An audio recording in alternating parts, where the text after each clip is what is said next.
Ladies and gentlemen, landscapers out there, if you're watching, I'm going to do a quick review on the Z545R. It's in the fuel electric fuel injection. So, meaning you don't have to do no choke. I purchased this Z545R back in March of 21. So it's been about 3 years now, and I probably would have done a couple of reviews in the past, maybe 1 year or 2 years, but now that we're at 3 years, might as well. This one comes with the lights. You got a light in the front. You got a light next to the captain's seat. You got one on the left and one on the right. So I'm gonna do a quick review. I'm not gonna go through all the details, horsepower, all that stuff. You can pretty much Google that yourself. But I think what you really want to know is, how has it worked? Has it ever broken down on you?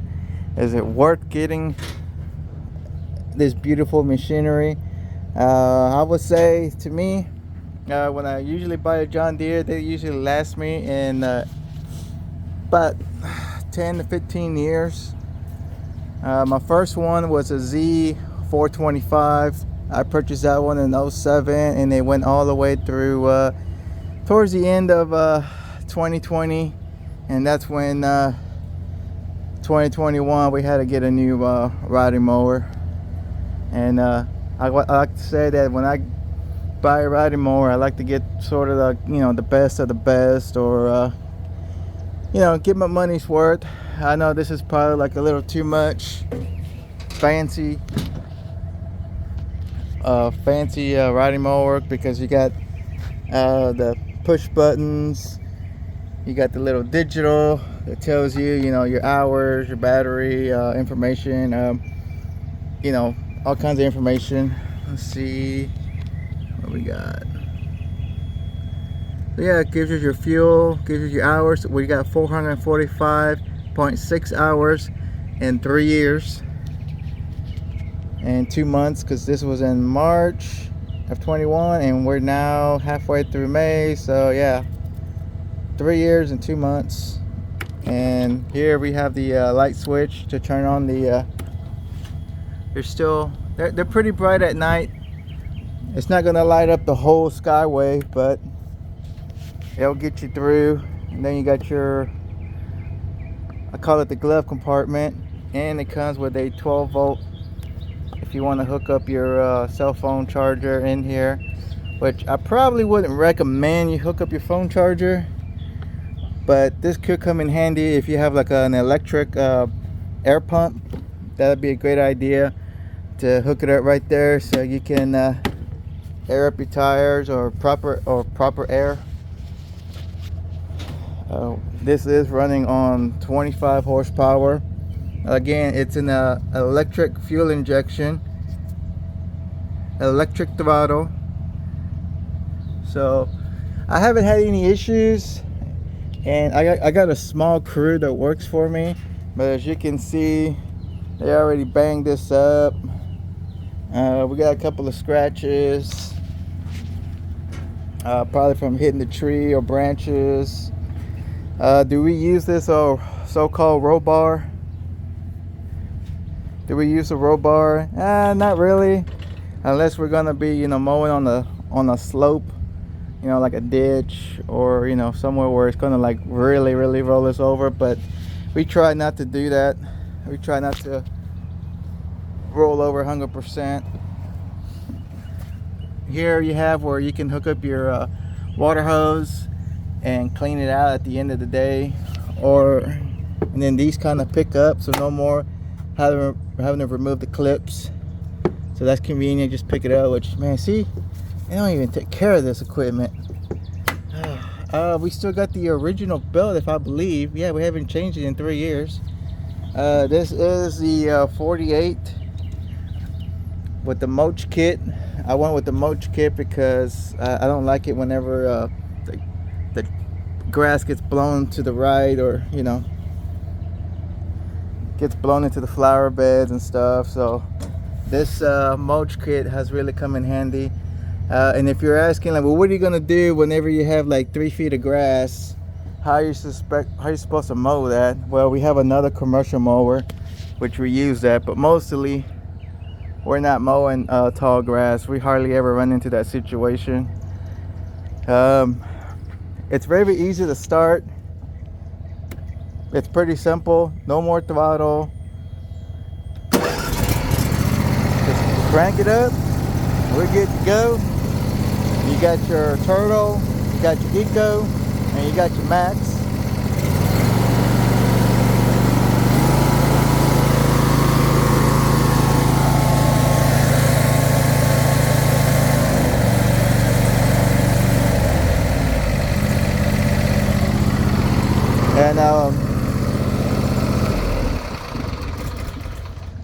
And anytime you want to shut down your machine, your equipment, make sure you always idle down. Let it idle down for about maybe 30 seconds. Let it cool down before shutting down. And then here you have your height adjustments from 1 inch, 2 inch, all the way to 3 3/4. 3 3/4 is the max it'll go. So almost 4 inches, just a quarter away from a 4 inch. It's been reliable. Haven't had no issues, other than every now and then, you know, we'll get a flat in the front, which apparently we already patched it like at least 3 or 4 times already in 3 years, and now it's time for us to get a new one. It's really reliable. I love the electric. No more, you know, taking forever to crank. No more, you know, throttle cable to adjust. We just, sorry if I'm messing up this. I'm trying to do a quick review, but yeah, I'm not sponsored by John Deere or anybody, so yeah. If you have any questions, they are available. But this 48 deck, I had to special order it because to me, that's what I want. That's what I need in my field of mowing yards. 48 is like the magic number. There's a lot of times that we're managing to get inside the backyard, so we don't really need a 54 or 60 inch deck. Mostly we're mowing residentials. We do have a handful of commercial properties, but again, you know, this 48 is the right number to get in and out of most backyards. When we do find ourselves in a situation that the backyard gate is too small, we do run the Toro. It's a little worn out, but we do run the Toro, and this is a 32. Yeah, this is I think it's called a SS3200 Toro. I'm not too sure. I'll post it right there on the. I'll tell you exactly what model it is, but it's been a great little deal. And yeah, the seat flew off.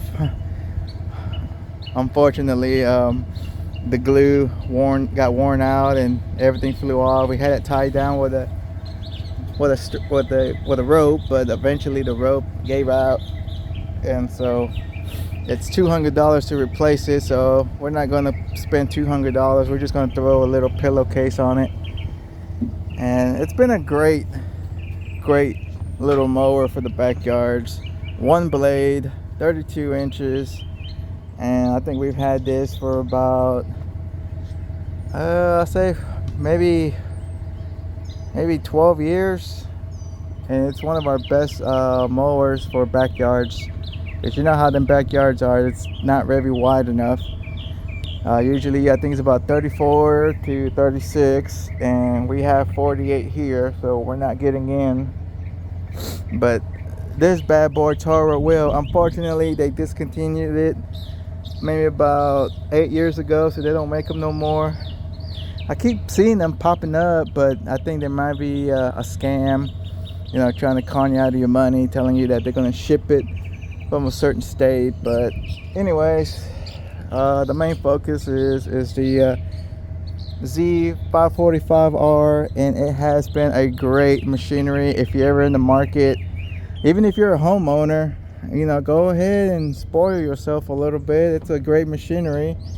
If you're a homeowner, I would say this thing will probably be the last mower you ever buy for your house. It'll probably go with you all the way till you pay off the house, or 20-25 years. The most important thing that most people are not doing is maintenance. People are not doing maintenance, and it kind of like you have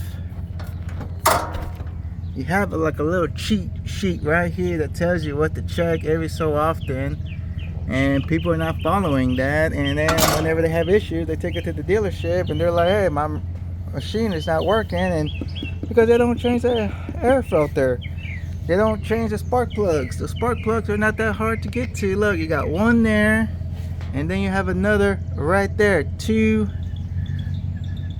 spark plugs. Just change them out and you'll be okay. Plus, change the oil. Changing the oil, you just gotta lower this down a little bit. Make sure the hose points down to the ground. Get you an oil pan. And the oil filter is, I believe, in the front. Yeah, right there in the front. It's not that hard to do maintenance on these people. And I don't think we ever went constantly daily to the shop, except for the old mower, the Z445. We bent a rod, which I'm gonna tell you this: in the future, if you ever have an issue with this engine, okay, not this engine, but if you ever have an issue with an engine and John Deere tells you like, oh, you got a bent rod, if they gotta go inside the engine and work in it, like maybe replace a piston or whatever they're gonna try to do, I'm gonna tell you, it is way cheaper. Well, maybe not cheaper, but it in the long run, it's just way better to replace the motor, because they charged me $700 to replace a bent rod, and then a month later, 3 months later, the rod got bent again, and so I had to replace the engine. So $700 for a bent rod, and the new engine cost $1,200. It would have been just cheaper to get the engine. To this way, we know everything is brand new. The starter, the valves, the pistons, everything is freaking brand new. So if you ever have to replace your engine on a John Deere, if you ever have to have engine work on your John Deere where they got to go inside and they got to gut it out just to replace a certain part, just go get you a new engine. It's just better in the long run, a whole new engine. Now, if they got to replace the starter, if they got to replace the exhaust or something that can be done on the outside, that's fine. But when they got to go inside and get there, just tell them how much for a new engine and how much would you do the work for me on this one. If they say only like a few $100, maybe you can throw in a few $100. But if we're already close to a brand new engine, just get you a new engine. Oh, and don't forget your fuel filter. Yeah, you want to change that out. If you're a homeowner, at least once a year. We do it once a year, even though we're mowing a lot of properties. So yeah, quick review. I'm not paid. I'm not making no money at all. I do love this machinery. It is awesome. It is great. And no, that's not piss. That is not piss. This is gasoline. We have to jump start the old Toro every now and then, because for some reason it takes forever to crank up. But if we throw a little bit of gas in the air filter, it cranks up right away. I already tried replacing the carburetor, replacing the fuel pump, making sure the lines are all clear, and I don't know what's going on. But you know what, if it's still working, I ain't messing with it. I'll leave it like it is. So anyways, Z545R electric fuel injection, is it worth it? Yes it is. Yes it is, my friends. Yes it is. Get you one, especially if you're a homeowner. Get you one. That's why you got the fancy lights, you got your fancy digital screen, push buttons. I I'm not the only one that runs this equipment. My crew runs it, so you can see how well they beat this machinery up in 3 years, and it's still running. It's still running. So all right, I'll catch you on the next video. And like I said, how much for the 5Z, how much for this 545R? When I bought it in 21, I think it was like I think it was like $5,500, $5,500 altogether with taxes and prep and stuff. And oh yeah, and then I got the mulch kit with it, so I think it was like, yeah, about $55,000 or $6,000, somewhere around there. But it is way worth it. And you might want to check with John Deere. They do have special financing where you can get 0% for 3 years. That's what I did with this one, but I paid it off a year early because I was like, what's another $1,000 to finish paying it off early? Even though we're at 0%, I didn't have to, but I was like, hey, let's just get it out of the way because I'm trying to budget my debt. So yeah, all right, I'll see you on the next video.